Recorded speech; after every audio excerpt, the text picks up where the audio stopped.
Hi and welcome to the short tutorial. In this video I will show you how to fix Instagram not showing active now.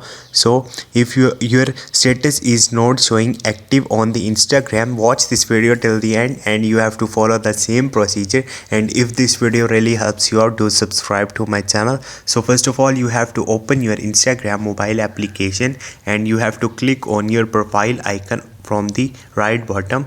And once you will do it, you will see your profile, and in your profile you have to click on the three lines on the right top. Click on it and here you will see multiple options, so click on the settings and you will see different options here. So you have to click on the privacy and now scroll up and you have to search for the activity status. Click on it.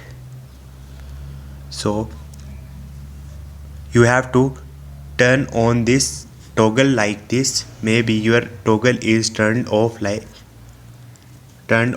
this. You have to turn on it.